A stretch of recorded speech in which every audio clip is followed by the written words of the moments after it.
Thneedville is a busy city with little nature. The streets have hardly any plants or flowers, all the vegetation is made of plastic. The air they consume is sold in gallons, so citizens pay to breathe it. The sale of oxygen is dominated by the O'Hare Corporation, which shamelessly profits from the huge amount of pollutants consumed by humans. Ted is a teenager living the typical local life, which is monotonous and predictable. He is in love with his neighbor, Audrey. To see her every day, he always throws his ball at her house, only for her to answer the doorbell. Audrey tells him about the beauty of nature and reveals how much she loves trees.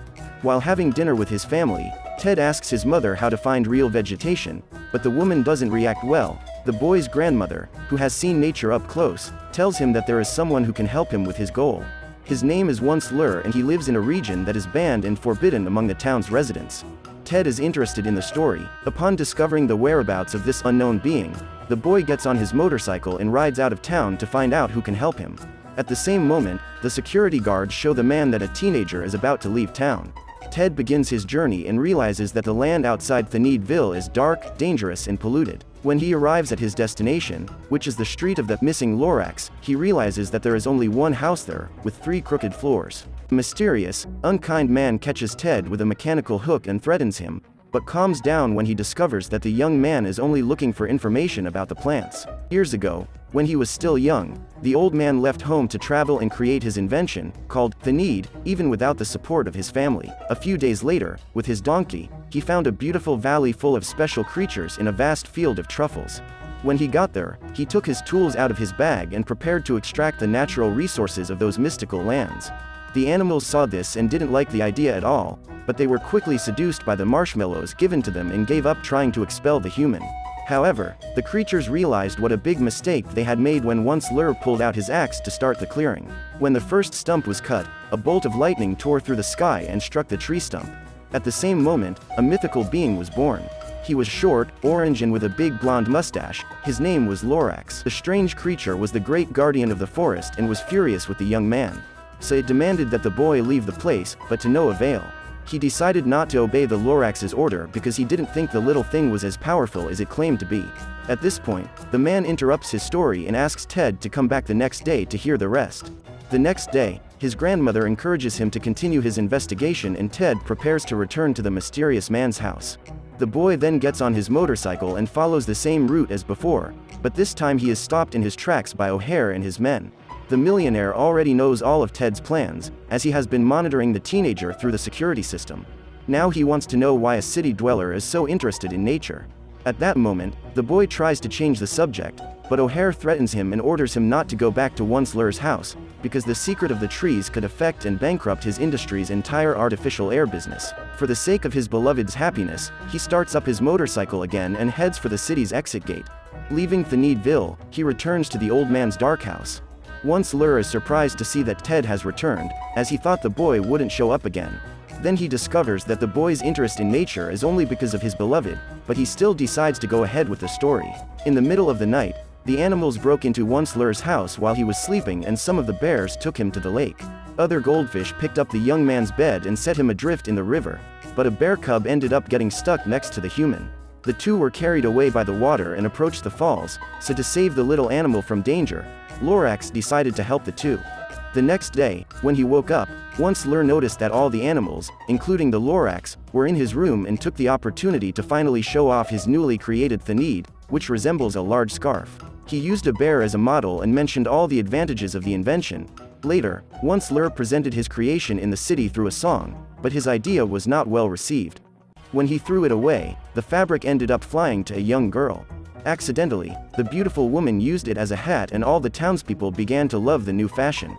Disappointed, Once Lur decided to return to the forest with the idea of living there, but a crowd of humans in love with his product followed him. The young man's life changed completely. Just then, the story is interrupted again and Ted returns to Thneedville. He is driving through the streets when he meets Audrey. Upon returning to her home, the redhead is surprised. The entire drawing on the wall in her backyard has been devastated and the perpetrators are employees of the O'Hare Corporation. Later, Ted is also affected. When he tries to leave the city through the main gate, it is revealed that the gate is closed. But nothing can stop him, so the young man chooses to take the most dangerous route, which is a huge free fall. The teenager approaches once Lur's house to hear more about the disappearance of the trees, then the old man tells the story again.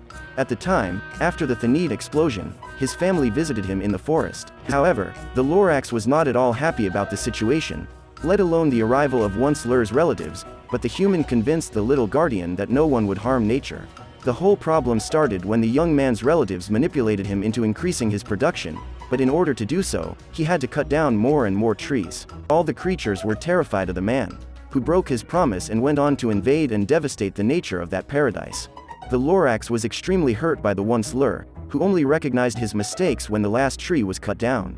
Man regretted what he had done, but it was too late, because no plant could resist deforestation. Then the young O'Hare realized that the inhabitants would need a new way of breathing fresh air.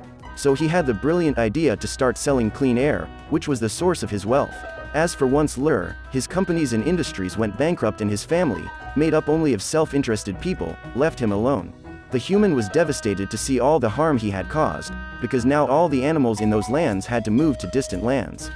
Hearing the whole story, Ted is saddened by the great tragedy that has occurred in those lands. As a last hope, once Lur leaves the only remaining truffula seed in the teenager's hands. The boy's duty is to plant that sapling in the city, to show people the real nature and how beautiful it is, and to make them aware of the importance of trees. Determined, Ted takes that last bit of life from the forest and returns to his town, with the aim of reviving nature. The dozens of cameras in O'Hare's security system not only locate the boy, but also detect that he is in possession of the seed that the businessman fears so much. Arriving at his home, Ted is surprised by the presence of the millionaire and his two huge bodyguards. The trio search for the seed that the teenager possesses, but Granny Norma manages to hide it without allowing the man to confiscate something so important. Minutes later, Audrey arrives at her neighbor's house, who immediately pulls the girl inside. When she sees the seed, she is impressed and mesmerized by the possibility of restoring nature. So the family sets up a plan of action. Mrs. Wiggins drives off in her car with her son, then one of the guards chases her. The chase is intense and the two run all over the city, until the woman reaches a dead end. On the other side of town, the boy, his grandmother and Audrey cross the streets on his motorcycle while being chased by an airship.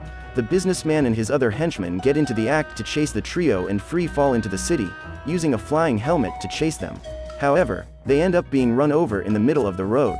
When they arrive in a park, Ted and his friend try to plant the seed. The situation worsens when O'Hare arrives on the scene and manipulates the population, spreading false information about nature and claiming that the vegetation would have bad consequences for the city. Fortunately, Audrey interrupts him and says that the trees would bring fresh air to human beings. Ted uses the tractor to dig a huge hole in Thneedville. The crater allows everyone to see the outside world and how it has been devastated by the lack of vegetation. Seeing the outside of the city for the first time, everyone is shocked to see such darkness. The boy pulls out his little seed and shows that a flower is sprouting.